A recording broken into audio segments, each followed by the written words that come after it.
શ્રી મદન મોહન પ્રભુના ચરણારવિંદમાં દંડવત પ્રણામ. અખંડ ભૂમંડલાચાર્ય આચાર્ય ચક્ર ચૂડામણી જગદગુરુ શ્રીમદ વલ્લભાચાર્ય ચરણ શ્રી મહાપ્રભુજી તથૈવ શ્રીમદ પ્રભુ ચરણ પરમ દયાલ શ્રી ગુસાઈજીના ચરણોમાં દંડવત પ્રણામ. પરમ આનંદનો વિષય છે કે આજે આ શુભમાલા વિરામની લોટી ઉત્સવ મનોરથ યોજાયો છે. પ્રસંગો આપણા જ્ઞાનને, આપણા પરિચયને અને આપણા ધાર્મિક ભાવના આ ત્રણનો ક્રમેણ ધીરે ધીરે વધારો કરે છે. શ્રીમદ ભાગવત બતાવે છે સંગો હિ સંસૃતેર હેતુ. વસ્તુતઃ જ્યારે બે મનુષ્યો મળે તો સંસ્કૃતિ એટલે સંસારની જ વાતો થાય. શું વાવ્યું ને શું ઉગ્યું ને આ જ બધી ચર્ચા. કેટલો મોલ ઉતાર્યો. અસત્સુ વિહિતો ધિયા. શાસ્ત્ર કહે છે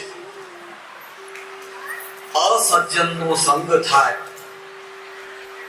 તો સામાન્યમાં સંસારિક વાતો જ થાય, પણ સ એવ સાધુ શુક્રતો. પણ જો એ જ સંગ કોઈ ભગવતી જન્મો થાય, મોક્ષ દ્વારમ અપાવ્રતમ, એ મુક્તિના દરવાજાઓ ખોલી દે છે. આપણામાં સમસ્ત ભારતીય સમાજમાં, વૈદિક સનાતન ધર્મમાં તમે નજર કરવા જાઓ તો કેટલા મોટા મોટા મેળાવડા કેવડા મોટા મોટા થાય છે આપણા ભારતમાં. આપણે તો ગુજરાત પૂરતું જોઈએ, પણ બહારે પણ સમસ્ત ઉદીચી દિશાથી લઈને દક્ષિણ સુધી ને પ્રાગ દિશાથી લઈને પશ્ચિમ સુધી અનેક મોટા પ્રસંગો થાય છે. અને તે પ્રસંગોનો મૂળ હેતુ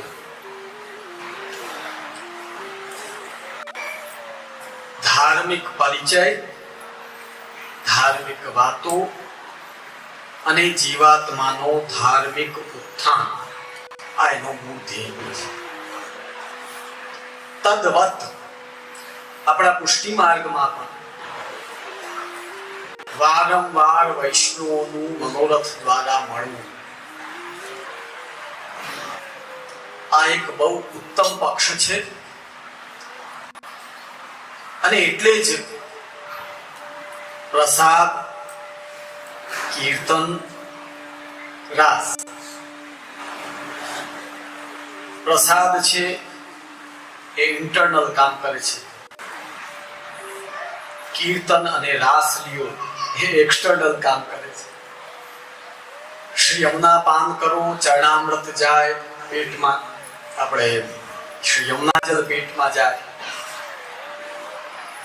આ આપણા અંતઃકરણને પવિત્ર અને ઉજ્જવલ બનાવે છે. પણ હું ઘણીવાર ખાસ મનોરથી પરિવારને કહેતો હોઉં, એ મનોરથનો ક્રમ કેટલા બે અઠવાડિયા તમે લાગો, પત્રિકાઓ વાંટો, અહીં જાઓ ત્યાં જાઓ બધું. અને મનોરથ પછી 2 દિવસ પાછું બધું જે સુમેળ કરવાનું હોય એમાં લાગે. પછીનો સમય શું? પછીનો સમય પાછા શું? સંપૂર્ણ સંસારમાં ગળાડું. સપ્તાહો એટલી થાય છે, અનેક અઢળક સપ્તાહો થાય છે. ઘણીવાર અમને વૈષ્ણવ પ્રશ્ન કરે કે જે અમે આ 40મી સપ્તાહ સાંભળી હશે, પણ પ્રેમ કઈ થતો જ નથી ઠાકોરીમાં. કરવું શું? ભગવાનમાં, વૈષ્ણવમાં. વૈષ્ણવ આવે તો આપણા મુખ ઉપર પ્રસન્નતા આવી જાય. એ બધું કેમ નથી થતું? ત્યારે અમે એક જ જવાબ દઈએ, તમે બધા તો ખેડૂત છો એટલે સમજો કે હમણાં એમને અહીંયા સિંગ દાણા નાખી દેવામાં આવે, પછી ભલે 5 ઇંચ વરસાદ પડે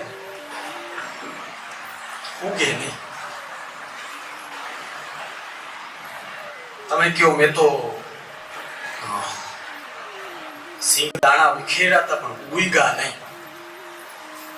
એટલે ચતુર ખેડૂત હોય એ બેઠો એ તરત કહે ખેડો વાવો એ પાવો. પછી ઉતારવાની વાત કરું.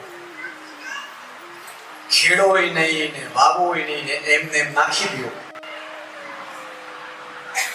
તો એ ઉગે નહીં.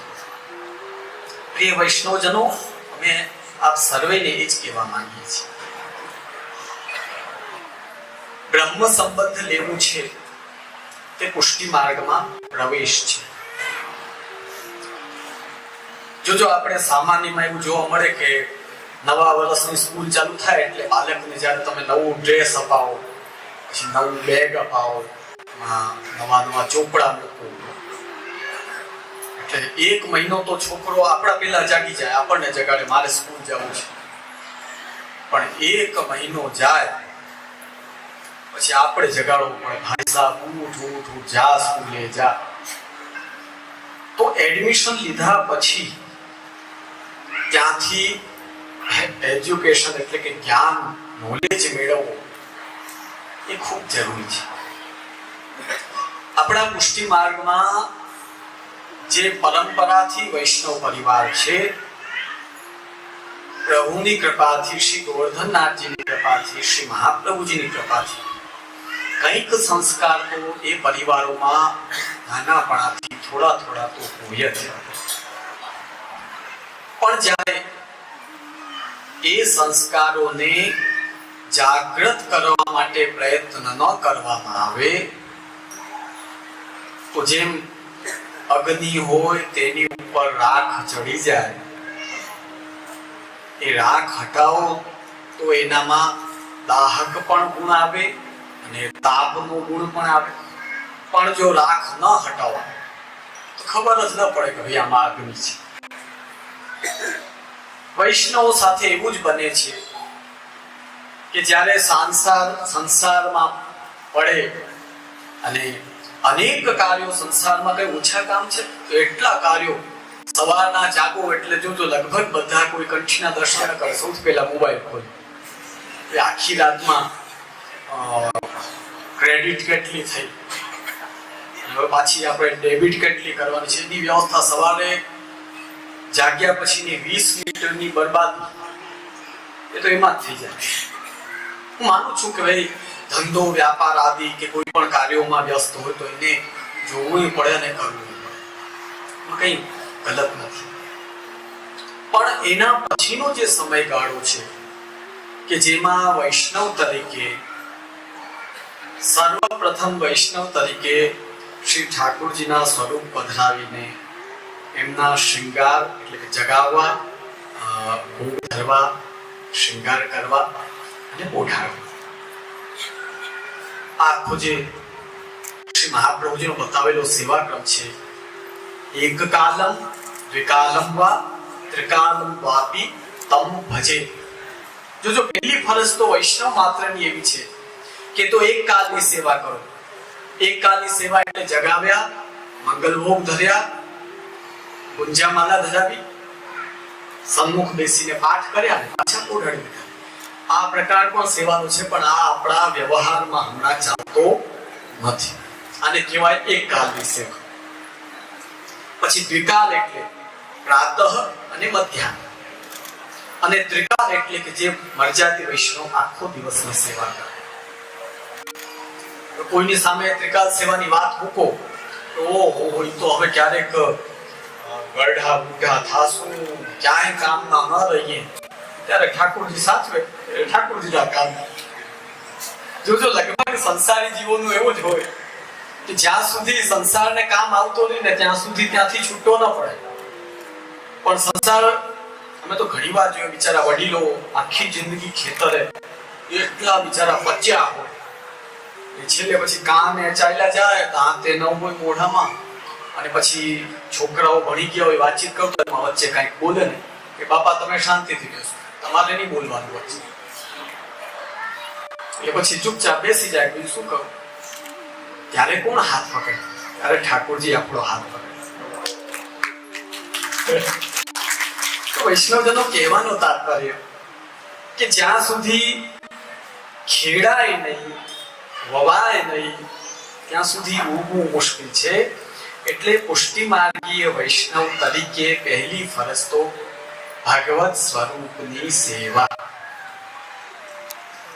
ભાગવત રૂપ સેવાર્થમ તત્ સૃષ્ટિ નાન્યથા ભવે.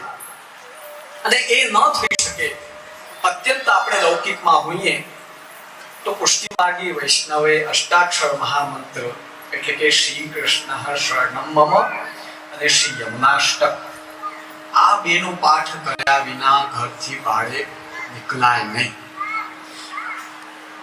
શાસ્ત્રોમાં એટલી વ્યવસ્થા આપેલી છે. શાસ્ત્રોમાં કરમાલાની વ્યવસ્થા છે. કરમાલા એટલે હાથ.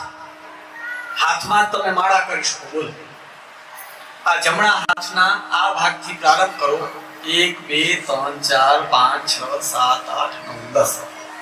પછી અહીંયા એક મૂકો, અહીંયા 10 પૂરા થાય, પછી અહીંયા 8 કરી આમ 8 થી લગાડી દો એટલે માલા પૂરી. આને કહેવાય શાસ્ત્રોમાં કરમાલા. તો જૂના સમયમાં જે ચડાઈ વેતી ઘૂમતા જ રહેતા, એક જગ્યાએ ટકતા નહીં. એ લોકો કઈ બધું સાથે લઈને થોડી જઈ શકે. એક પાત્ર ભોજન માટે હોય ને એક લોટો પાણી માટે હોય, એક ધાબળો હોય, સાથે બે જોડી કપડા હોય, એકાદ પુસ્તક સત્સંગની હોય. બાકી કરમાળા કરતા અને ચાલતા ચાલતા બસ ભગવત નામ જ લેતા. તો કરમાળાનું વિધાન છે. પણ આ હાથ ઉપયોગ શું કે લોકો લગભગ દ્રવ્ય ગણવામાં એનો ઉપયોગ કરતા હોય, એની જગ્યાએ ભગવત નામનો ઉપયોગ કરે એટલું ઉત્તમ પક્ષ છે. સમજો વૈષ્ણવ કહેવાનો તાત્પર્ય આપણા હાલારમાં સપ્તાહ મનોરથ ક્યાં ઓછા થાય છે બોલો. પણ એ તત્કાલ સ્થિતિમાં તમે જ્યારે ભગવત નામના સંપર્કમાં આવો તો ભગવત નામ અસર તો કરે જ છે. ભગવત નામ ક્યારેય ફેલ નથી જતું, એ તમે પાકું માનજો. ભગવત નામનું નિષ્ફલક તો છે જ નહીં. પણ જ્યારે ખાલી ટેમ્પરરી બેઝ ઉપર લેવામાં આવે ત્યારે એ જેમ ઓલા સિંગદાણા ખાલી વિખેરો એ નહીં જેવા જરાક જલ પડે ને ઉગે પછી કઈ બહુ એમાં મોલ થાય નહીં, આવી સ્થિતિ બને છે. વૈષ્ણવનો કર્તવ્ય છે કે બ્રહ્મ સંબંધ પછી ભગવત નામ ઉપર વજન રાખો. એ થોડું વિશેષ રૂપમાં 15 મિનિટ અડધી કલાકનો સમય આપો, ભગવત નામ લ્યો.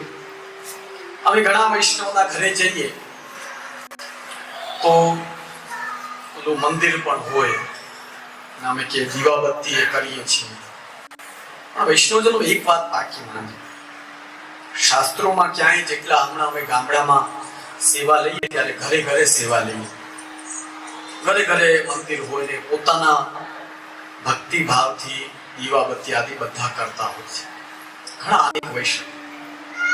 પણ આ જે પ્રકાર તમે હમણાં કરો છો કે જે વ્યવહારમાં હમણાં જોવા મળે છે, આવું શાસ્ત્રોમાં ક્યાંય આ પ્રકારનો ઉલ્લેખ અમે વાંચ્યો નથી. 18 પુરાણમાં ક્યાંય પણ જોયું.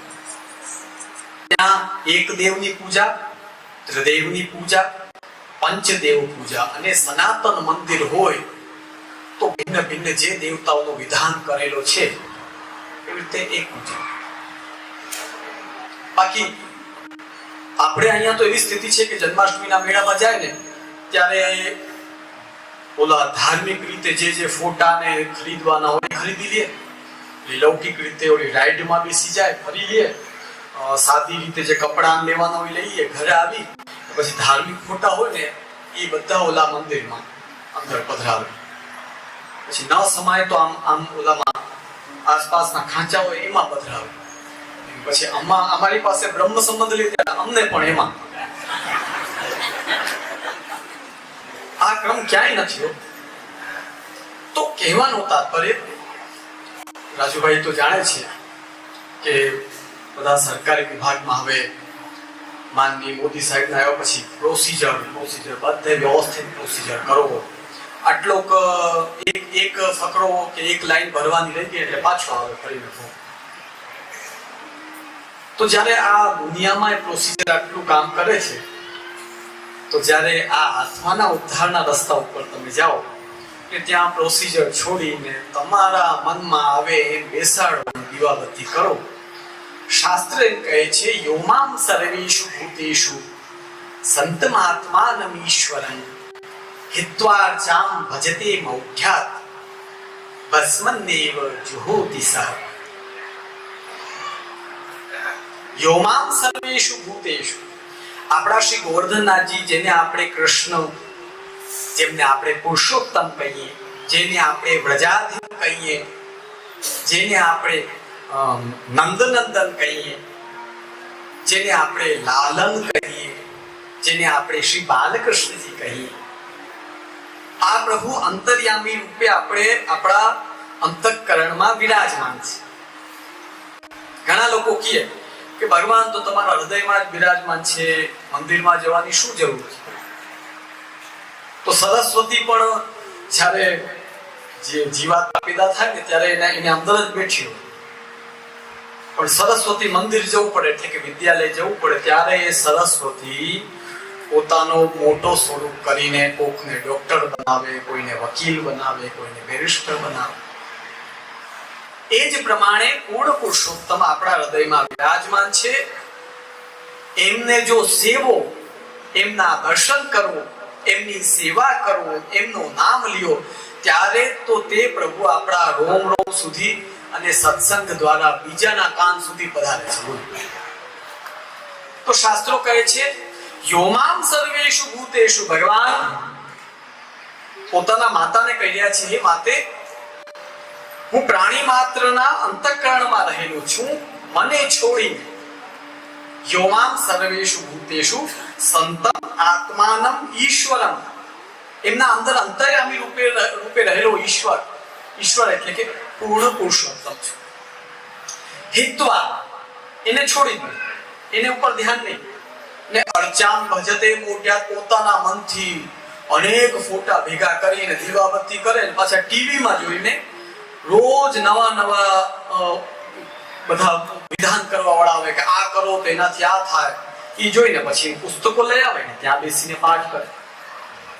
એટલે સાંભળવા વાળા શું કે 10 જણા, પુસ્તક શું એનું વિધાન કરવા વાળો ટીવી વાળા, અને વાંચવા વાળો ત્રણેય ઉમેદવાર અલગ અલગ.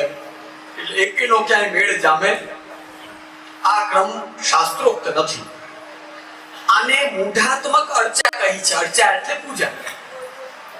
હેત્વા અર્ચામ ભજતે બૌઢ્યાત, આ પ્રકારે જ્યારે મૂઢતાથી કોઈ કરે, ભસ્મન્નેવ જુહોતિ સહ, જેમ યજ્ઞના કુંડમાં ખાલી રાખ પડી હોય ને તમે મંત્ર બોલીને આહુતિ દો, તો એ આહુતિ મંત્ર બોલતા છતાં પણ દેવતાઓ અગ્નિ ન હોવાના કારણે ગ્રહણ કરતા નથી.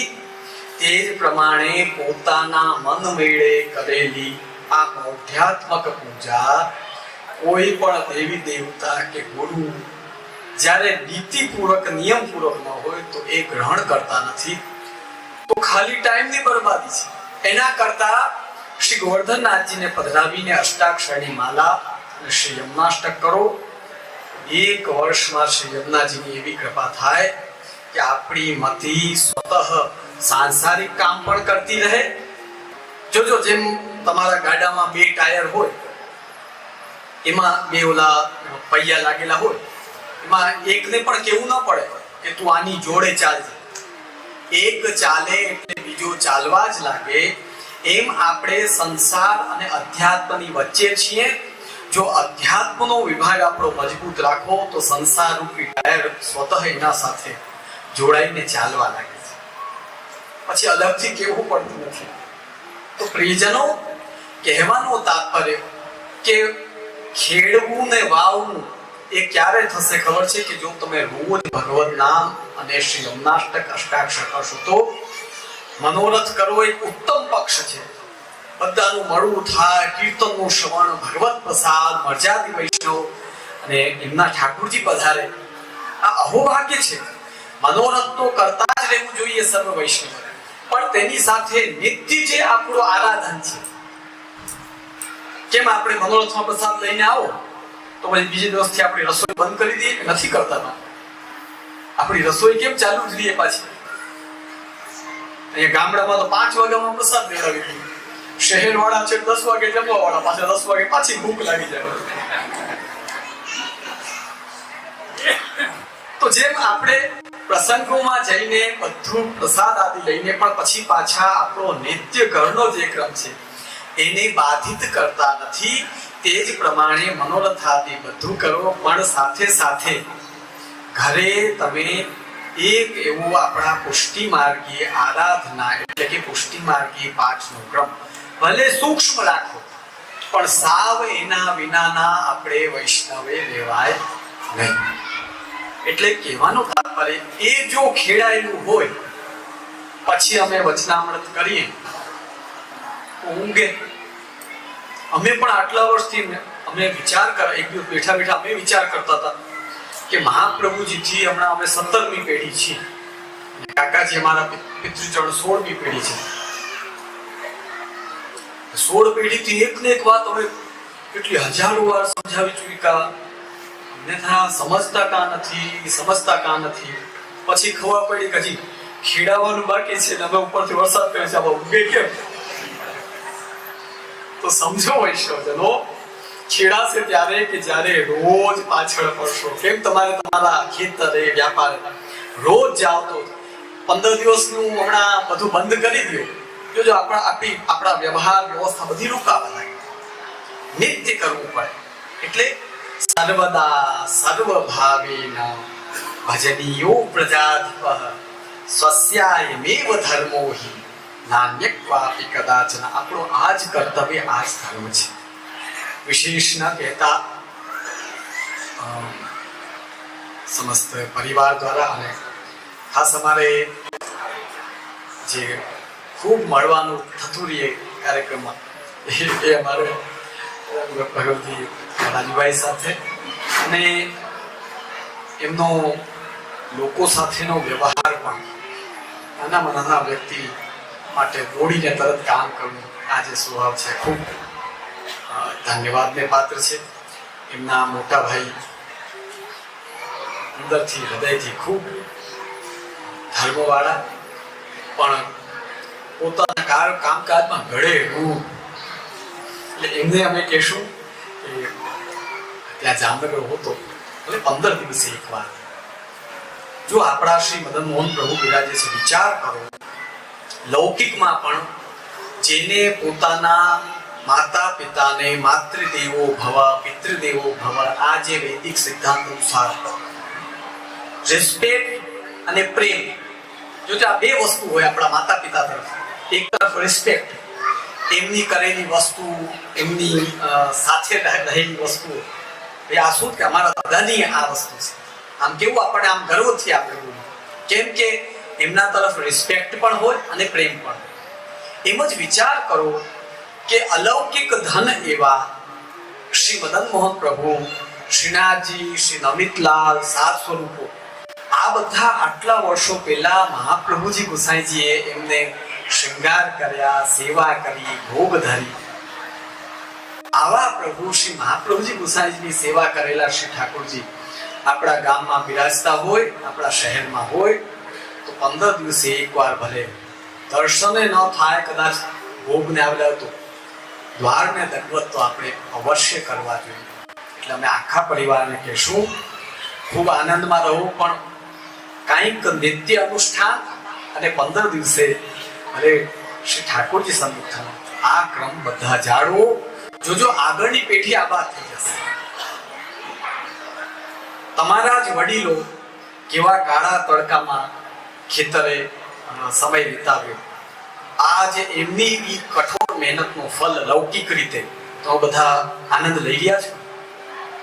એ જ રીતે અલૌકિક રીતે જો આપણે આપણા અંતઃકરણને પ્રસન્ન રાખવો હોય, પાયો મજબૂત કરો, બિલ્ડિંગ જોજો કેવી ઊભી થાય છે. આ પ્રસંગ રહેશે.